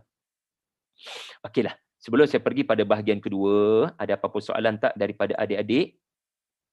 Harapnya boleh nampak dia punya flow ya. Saya sangat mementingkan flow supaya kita boleh dapat hafal surah ni insya-Allah dengan keyword-keyword penting. Ya, kalau perasan ya, ayat 1 keyword dia tadi saya sebut tabaraka. Keyword nombor 2 al-aziz al-ghafur. Keyword nombor 3 tafawud futur. Keyword nombor 4 khasian hasir. Dengan menggunakan keyword tu harapnya membantu anda hafal lah insya-Allah. Okey, ada apa-apa soalan? Assalamualaikum Ustaz. Saya Adila. Adila, silakan. Pelajar atau pensyarah? Pensyarah. Silakan Dr. Adila. Tak doktor lagi Ustaz. Apa? Ustaz, saya nak tanya ayat nombor 2 kan. Ahsanu amala. Ahsanu amala tu bermaksud best ataupun better. Maksudnya amalan yang terbaik, paling baik, ataupun kita kena usaha amalan tu lebih baik daripada sehari ke sehari. Okey, terima kasih Ustaz. Soalan yang baik. Ya, soalan yang baik daripada pensyarah kita. Dan saya pun terlepas pandang ya untuk menghuraikan apakah makna ahsanu amala. Okey. Kalau amalan salihah, wa'malu salihah, dia berbeza dengan ahsanu amala, puan. Kalau illal ladzina amanu wa 'amilus salihat, ada perkataan salahah. Salahah ni maknanya baiki. Baiki. Islah, in uridu illal islah mastata'tu. Aku nak baiki keadaan kalian. Maka amal soleh adalah better. Amal soleh ni maknanya amalan yang lebih baik daripada semalam. Always struggle to be better than yesterday and your tomorrow must be better than today. Jadi kalau doktor tanya, adakah ahsanu amala ini bermaksud better? Ya, dalam bahasa Jepun bushido always better than yesterday kan. Itu pada pandangan dan bacaan saya itu makna amal soleh. Orang yang sentiasa memperbaiki amalannya, dia mahu jadi lebih baik daripada semalam. Sama ada akhirat ataupun keduniaan. Adapun ahsanu amala, kata Ibnu Katsir rahimahullah, ia adalah lawan kepada aktsaru. Aktsaru. Maknanya dia bukan kuantitatif, ia adalah kualitatif. Maksud kualitatif adalah anda memastikan amalan anda itu lebih baik daripada orang yang tidak beriman. So kalau puan nak kata better, ia better tapi bukan dengan semalam. Kalau semalam itu amal soleh. Tetapi kalau lebih baik daripada orang tidak beriman, itu ahsana, bukan salihah. Okey, lalu Ibnu Katsir kata, apa beza orang beriman dengan orang tak beriman dalam hal-hal beramal? Orang beriman ahsana, lebih elok, lebih comel, lalu diterima oleh Allah amalannya yang elok. Orang tak beriman, amalan tu cantik pada pandangan kita, tetapi bagi Allah dia tak cantik. Allah tak terima. Maka ahsana itu mesti menepati dua syarat, kata Ibnu Katsir rahimahullah. Seingat saya Ibnu Katsir. Yang pertama sekali, anda melakukan kerana Allah, bukan selain daripada Allah. Ini syarat nak bagi amalan anda lebih baik daripada orang-orang yang tidak beriman. Orang tak beriman pun buat baik. Anda pun buat baik, macam sama je dua-dua sedekah. Tapi di akhirat, kenapa anda diterima dan amalannya pula haba'an manthura? Kerana anda melakukan yang pertama, anda buat kerana Allah ketika dia buat untuk dipuji-puji. Dan yang kedua, anda buat mengikut sunnah Nabi SAW, sedangkan beliau tidak melakukan sebagaimana sunnah Nabi. Apa maksud sunnah Nabi? Sunnah Nabi ini adalah contoh ya, bila kita bekerja, kita mesti melakukan sehabis baik. Mesyuarat, kita kena hadir, berikan pandangan. Sebab apa? Sunnah Nabi, ya, apabila bekerja, baginda akan sedaya upaya melakukan pada tahap yang terbaik. Kalau perlu mesyuarat, Nabi mesyuarat. Bahkan, Nabi mengambil pandangan-pandangan para sahabat berbanding pandangannya sendiri. Nabi memenangkan pandangan jumhur, iaitulah pandangan yang bertentangan dengan pandangan Nabi. Bahkan Nabi bekerja dengan penuh komitmen melaksanakan idea Salman Al-Farsi untuk memagari Madinah dengan kaedah parit. Dan kata para sahabat, ra'aitun Nabi yaumal khandaq yanqilut turab hatta wara turab sya'r sadri. Jadi puan kalau nak tahu apa makna ahsanu amala, contoh paling ketara adalah masa perang Khandaq. Nabi jadi frontliner sedangkan Nabi umur 55. Nabi jadi frontliner sedangkan umur Nabi 55, yang selayaknya umur 55 ni berehat kat rumah. Apatah lagi Nabi ni Presiden Madinah. Baginda boleh beri pada anak-anak muda. Apatah lagi Nabi mempunyai komitmen juga kepada isteri-isteri Nabi. Tetapi baginda, ra'aitun Nabi yaumal khandaqi yanqilut turab hatta warat turab sya'r sadri. Kami nampak bulu dada Nabi tertutup dengan tanah-tanah. Bulu dada Nabi menjadi kuning, coklat akibat tanah debu melekat. Komitmen Nabi yang seorang Rasul yang boleh berdoa begitu sahaja agar dimenangkan Allah. Tak perlu bersusah payah menggali parit dalam musim sejuk. Di bulan Ramadan.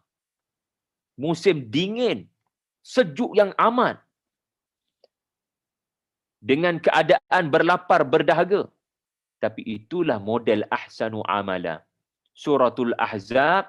Laqad kana lakum fi Rasulillah uswatun hasanah. Liman kana yarjullah wal yawmal akhir. Okey. Boleh ke puan? Alhamdulillah jelas Ustaz. Terima kasih banyak-banyak dah. Jadi kita buka lagi. Tak ada buka dah. Nanti saya tak sempat untuk 2.0. Saya nak habiskan ayat 5 hingga 12. Okey, dah bersedia? Apa dia ayat 5 hingga 12? Saya minta anda keep back in your mind tadi. Iaitulah lepas huruf A, agungnya kekuasaan Allah, kita pergi pada L. Sebab L ni ada cerita pembalasan kepada orang yang mendustakan hari hidup selepas hari mati. Inilah ayat-ayat di mana Allah Ta'ala menghuraikan makna Al-Aziz pada ayat yang kedua. Iaitulah orang-orang yang engkar di dunia. Allah akan melakukan rujuman. Rujuman. Dan orang-orang yang engkar akan dibalas lagi di hari akhirat dengan ulqiya. Kullama ulqiya. Jadi beri perhatian pada dua babak lontaran, kerana dua babak lontaran ini menjawab persoalan pembalasan. Oh, dekat dunia kamu berlagak ya. Oh, dekat dunia kamu bongkak sombong, boleh melakukan apa sahaja dan seolah-olah engkau boleh terlepas daripada kezaliman yang kau lakukan. Tidak sekali-kali. Mari kita lihat perkara yang kamu tak nampak terlebih dahulu, wahai pemimpin-pemimpin kafir. Untuk makluman kamu, sebenarnya syaitan daripada bangsa jin memang selalu nak melampau batas. Tetapi mereka tidak boleh menembusi kerajaan kami. Di langit dunia ada kerajaan kami. Mereka berusaha untuk mencuri berita gaib, tetapi mereka takkan boleh untuk mengganggu perjalanan berita gaib untuk turun kepada insan-insan yang Allah Ta'ala pilih. Kamu nak skodeng, kamu nak mencuri dengar, kamu akan rasa sakit akibat dicemetikan oleh masabih. Masabih ini adalah pelita. Pelita-pelita yang Allah Ta'ala sebut pelita, walhal ia adalah bintang-bintang yang berkerdipan di atas kepala kita, tuan-tuan. Ya, seorang yang bernama raja kan, bangga ada pelbagai jenis pelita dalam istana zaman dulu-dululah. Kalau zaman sekarang ni lampu yang macam-macam dekat House of Light, dekat mana entah yang saya selalu pergi tu ada macam-macam jenis lampu, kerana lampu apa anda ada kat rumah menunjukkan kedudukan anda. Anda ada lampu apa kat rumah? Saya lampu biasa-biasa je tu. Nampak tu lampu saya tu. Biasa je pun. Tapi setengah orang, lampu adalah kedudukan. Lampu apa ada dalam rumah menunjukkan kedudukan. Dulu, lilin apa? Kalau lilin tu daripada Romawi, ada pula lilin daripada Parsi, ada pula lilin daripada Yunani, ada pula lilin daripada Syam. Maka dia menunjukkan kedudukan Abu Jahal. Dia menunjukkan kedudukan pemimpin-pemimpin Quraisy yang berbangga dengan masabih. Oh, bangga dengan pelita-pelita. Tengok atas kepala engkau. Dan kita hari ini abad 21 akan lebih menghargai ayat ini kerana teleskop Hubble menemukan kita dengan apa itu buruj, apa itu galaksi, apa itu interstellar, apa itu Milky Way, apa itu Andromeda Nebula, apa itu apa ini. Untuk kita faham satu perkataan masabih. Betapa hebatnya pelita Allah Ta'ala atas kepala kamu. Ketika kamu bangga dengan pelita kamu. Apa sangat kamu boleh buat? Kalau satu bintang, satu misbah, aku beri perintah untuk menyerang kamu. Tak payah berbicara tentang masabih, satu misbah saja. Aku perintah pada satu bintang cukup dah. Iaitulah matahari untuk menyerang kamu. Macam mana matahari menyerang kita? Cuba lihat ke arah matahari. Waktu begini apatah lagi. Siapa berani kalangan anda untuk lihat directly kepada matahari? Siapa boleh beri jaminan matamu tidak buta? Wahai penguasa seluruh dunia yang berlagak sombong dengan pelita-pelita, tunjukkan ketuhanan kamu. Tunjukkan kehebatan kamu ke atas tentera aku. Tak payah aku, tentera aku saja. Iaitulah satu pelita yang bernama matahari. Wasyamsi wa duhaha. Surah Ad-Duha, surah Asy-Syams, cerita pasal kehancuran bangsa Thamud. Oh, hebat sangat ya. Bangga dengan pelita-pelita yang letak dalam rumah. Tetapi wasyamsi dan cahaya duha yang boleh memusnahkan. Kalau tengok direct dengan mata. Subhanallah. Jadi Allah Ta'ala bercakap tentang syaitan jin dulu. Ya, Allah Ta'ala berbicara tentang hebat macam mana pun iblis dan cucu cicitnya, mereka takkan boleh kacau berita gaib di langit dunia. Ya, wallahu a'lam. Ya, kalau menurut Ibnu Abbas, di situlah Al-Quran transit. Al-Quran diletakkan di situ dahulu, kemudian turun perlahan-lahan kepada Rasulullah ke dalam dada Nabi SAW. Jadi, kau nak kacau wahyu aku kepada Rasulullah, silakan. Aku akan kacau, aku akan balas, aku akan lontar. So, what's the point? What's the point? wahyu takkan boleh diganggu. Dan penyampai wahyu takkan boleh diganggu. Insya-Allah. Ini kan tema surah ini. Kerajaan Allah akan melindungi utusannya. Kerajaan Allah akan melindungi duta-dutanya. Kau nak apa-apa kan Rasulullah? Qul ara'aytum in ahlakani Allah. Silakan. Kau belajarlah daripada syaitan-syaitan jin yang menjadi rujukan kalian. Di mana kalau kamu boleh bersembang dengan jin, kau bersembanglah. Di mana mereka tidak akan mampu menembusi pertahanan Allah. Mereka tak boleh nak kacau wahyu yang eksklusif akan turun kepada Rasulullah dan bukan kepada mereka. Jadi ini lebih kuranglah makna ayat 5 untuk memudahkan kita faham, ya. Saya faham, ya, di sini ada IRK student yang mungkin tertanya-tanya apa rujukan ustaz baca. Saya baca banyak. Tetapi dalam hal penyampaian, saya kena memudahkan awam. Saya tak boleh terlalu menampilkan pandangan A, pandangan B, pandangan C. Kejap lagi tertidur belaka nanti. Maka barangkali majoriti di sini bukan IRK, maka saya mengutamakan untuk mereka faham. Tentang proses, maka kita sembang belakang kalau anda IRK student. Di mana Ibnu Katsir punya kekuatan? Di mana Ittijah Qurtubi pada ayat berkenaan? Adakah ini tafsir bil-ra'yi atau tafsir bil-ma'thur? Yang tu kita sembang kemudian. Tetapi untuk awam yang tiada masa untuk bermain dengan proses, mereka nak ambil pengajaran terus daripada ayat untuk diamal dalam kehidupan, maka saya utamakan mereka lah, insya-Allah. Baik. Walilladzina kafaru bi rabbihim adzabu jahannam wa bi'sal masir. Dan sesiapa yang follow ikut kepala syaitan, maka dia akan menerima nasib yang sama. Dia akan dihina. Kalau syaitan tadi dihina di dunia dan kita tak nampak, tetapi boleh berlaku kehinaan di dunia kepada kafir yang mengikut jejak syaitan. Bagaimana kehinaan itu? Tunggulah cerita ayat-ayat seterusnya. Kerana Allah tidak sebut dahulu bagaimana kami, Allah Ta'ala Al-Aziz, hina orang kafir di dunia. Sebab cerita Allah hina dia orang di dunia, yang tu bahagian seterusnya, ya. Allah dahulukan cerita mereka dihina di akhirat. Sekarang Allah Ta'ala mulakan dengan cerita mereka dihina di akhirat. Kenapa Allah dahulukan akhirat, baru Allah ceritakan dunia? Kenapa Allah mendahulukan cerita neraka, baru cerita pasal azab di dunia? Kaum-kaum terdahulu dimusnahkan dengan burung-burung yang datang. Awalam yarau ila tayri fawqahum safat amman hadzal ladzi huwa jundul lakum. Kenapa Allah dahulukan akhirat punya cerita, barulah cerita tentang azab dunia? Susunan ini ada hikmahnya, ya. Jadi apakah hikmahnya? Tunggulah tuan-tuan bila kita masuk ke dalam azab dunia nanti. Ya, kita selesaikan dulu cerita akhirat. Sebab perjalanan surah ini adalah menuju ke arah Al-Aziz selepas hidup semula. Al-Aziz, kan tadi kita lalu Al-Aziz dalam ayat yang sama, Al-Mauta wal Hayata. Maknanya bila orang kafir ni mati, dia hidup balik, mari kami ceritakan apa peranan Al-Aziz.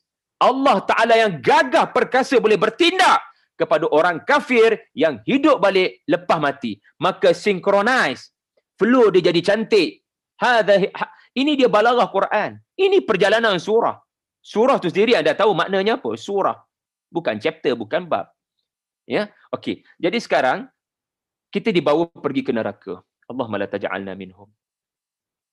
Semoga satu hari nanti kita baca ayat-ayat begini, kita boleh menangis kerana risau Allah tidak menceritakan orang lain melainkan kita. Muja Allah tak sebut nama kat situ. Tetapi tak sebut nama siapa pada ayat tu bukan menunjukkan orang lain. Kemungkinan kita. Ini tadabbur. Anda meletakkan diri anda sebagai sasaran ayat berkenaan. Iaitulah mereka yang dicampakkan ke dalam neraka. Okey.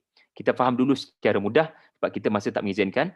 Ayat 7, syahiqan wahya tafur. Ketika dicampakkan ke dalam neraka, orang yang dicampakkan ini akan mendengar syahiqan, iaitulah bunyi sesak nafas. Bunyi unta yang berjalan jauh apabila berhenti untuk berehat. Itu antara tafsiran syahiqan. Suara yang kepenatan, suara yang tercungap-cungap, suara yang lemas dalam kebakaran. Sedangkan anda dalam perjalanan, kerana disebut di sini ulku, anda dicampak. Bila anda dicampak, anda mendengar. Maknanya anda belum sampai, anda dicampakkan. Semasa anda dicampakkan, anda mendengar, anda belum sampai. Cerita anda sampai, belum lagi. Sekarang cerita dalam perjalanan. Anda sudah mendengar. Maknanya apa? Psikologinya anda dah sangat tertekan sebelum anda tertekan. Mentally anda sudah sakit sebelum physically anda sakit. Ya, seumpama anda pergi interview, ada 2-3 orang interview terlebih dahulu sebelum anda. Satu orang telah diinterview keluar daripada bilik dan berkata, habislah engkau. Dan mukanya dalam keadaan merah padam, pucat lesi. Sebab apa? Interview tu memang menunjukkan dia tak layak untuk bekerja di situ. Lalu apa perasaan kita? Bila orang sebelum kita diinterview dalam keadaan menunjukkan dia gagal, kita pun rasa kita akan gagal kan? Maka demikianlah, anda tak masuk lagi dalam neraka, anda sudah mendengar. Anda sudah mendengar suara orang-orang yang sudah sampai terlebih dahulu ke dalamnya, wal'iyadzubillah. Sebab dulu dekat dunia tak pernah nak dengar Al-Quran. Maka di akhirat, kau mesti mendengar suara-suara yang akan menyakitkan hatimu sebelum fizikalmu mengalami kesakitan. Okey. Dan Allah Ta'ala menggambarkan ya bagaimana lontaran itu akan berulang dengan soalan. Setiap kali lontaran dilakukan, bukan sekadar neraka itu marah, bahkan malaikat pun marah. Lalu anda nak lari daripada mana? Suara asyik kena marah. Tadi dah lah dengar suara kurang menyenangkan. Sekarang, neraka itu sendiri marah kepada anda. Dan sebelum anda dicampak dan dicampak dan dicampak, malaikat akan mengheret setiap penghuni neraka dengan nada kemarahan. Sebab surah sebelumnya, ya, kalau Fatin tadi bertanya tentang susunan surah, surah sebelumnya ada sebab Allah letak At-Tahrim. Sebelum Al-Mulk, ada surah At-Tahrim. Sebab dalam surah At-Tahrim, عليها ملائكة غلاظ شداد لا يعصون الله ما أمرهم ويفعلون ما يؤمرون. Neraka ni ada malaikat yang kasar dan keras hanya kerana mengikuti perintah Allah. So, malaikat akan heret penghuni-penghuni neraka dengan kebengisan dan kekasaran. Tiada kemuliaan hari ini untuk engkau. Setiap kali sebelum dilontarkan, malaikat akan bertanya, Alam ya'tikum nadhir? Bukankah pernah hadir kepada kamu seorang pemberi peringatan? Lalu jawapan ahli-ahli neraka adalah jawapan yang merayu agar diringankan. Tolonglah, memang pernah datang pemberi peringatan, tetapi kami dustakan mereka, kami kata macam-macam. Antara yang kami kata, ya, kami tidak pernah diturunkan wahyu, ya, fakadzabna, dan akhirnya ya mereka membuat ucapan penyesalan, lau kunna nasma' au na'qil ma kunna fi ashabis sa'ir. Lalu mereka menyesal, mereka bertaubat, mereka merayu-rayu pada malaikat, tolonglah. Dan apa yang berlaku? Hanya menambah kemurkaan Allah. Fasuhqan, hanya menambah kemurkaan Allah kepada orang yang takkan boleh lari daripada neraka. Allah Ta'ala menggunakan perkataan ashab. Masih ingat apa sehurai tentang sahib tadi? Anda dengan dia tak boleh pisah. Maka selamatkanlah diri anda dengan bersahabat dengan surah Al-Mulk. Jadi dalam surah Al-Mulk ada taubat yang tidak diterima, iaitulah fa'tarafu bidzambihim, taubat yang tidak diterima kerana bertaubat bila nampak azab. Adapun dalam surah sebelumnya At-Tahrim, taubat yang diterima. Kan cantik susunan tu Fatin kan? Susunan tu cantik. Iaitulah dalam surah At-Tahrim muka surat 561 ada perkataan taubat nasuha. Quran ni tak ada perkataan nasuha kecuali taubat nasuha dalam surah At-Tahrim. Ya ayyuhalladzina amanu tubu ilallahi taubatan nasuha. Apa maksud taubat nasuha? Taubat yang sungguh-sungguh di dunia. Taubat sungguh-sungguh tetapi tidak melihat azab. Melainkan menurut apa yang Al-Quran sebut. Tetapi kalau kamu baru nak bertaubat bila nampak azab, sebab di dunia dahulu kau berpegang pada satu prinsip, I cannot believe it until I see it, maka makin bertambah kemurkaan Allah kepada penduduk neraka bila mereka merayu. Mereka merayu, meringankan beban, minta beri cuti, ya hari Ahad paling kurang, agar rehat daripada azab, lagi Allah Ta'ala murka. Maka lebih baik jangan bersuara. Tapi tak bersuara pun memang merana dalam neraka. Wallahu a'lam. Jadi itulah cerita tentang bagaimana Allah bersikap Al-Aziz kepada mereka yang menafikan hari pembalasan. Mudah-mudahan dengan ayat-ayat seperti ini menimbulkan ketakutan kepada nasib kita di hari akhirat dan sekaligus menjadikan kita orang yang melakukan ahsanu amala. Kenapa? Ini cara untuk selamat daripada menerima pembalasan tidak baik. Apa dia? Ahsanu amala. Jadi itu sajalah. Wallahu a'lam. Ya, 12.30 tepat saya berhenti. Minta maaf atas kekurangan. كتاب الله ترقى جنانه وتنل عظيم الأجر والغفران رتله روي القلب من نفحاته كالماء يروي لهفة العطشان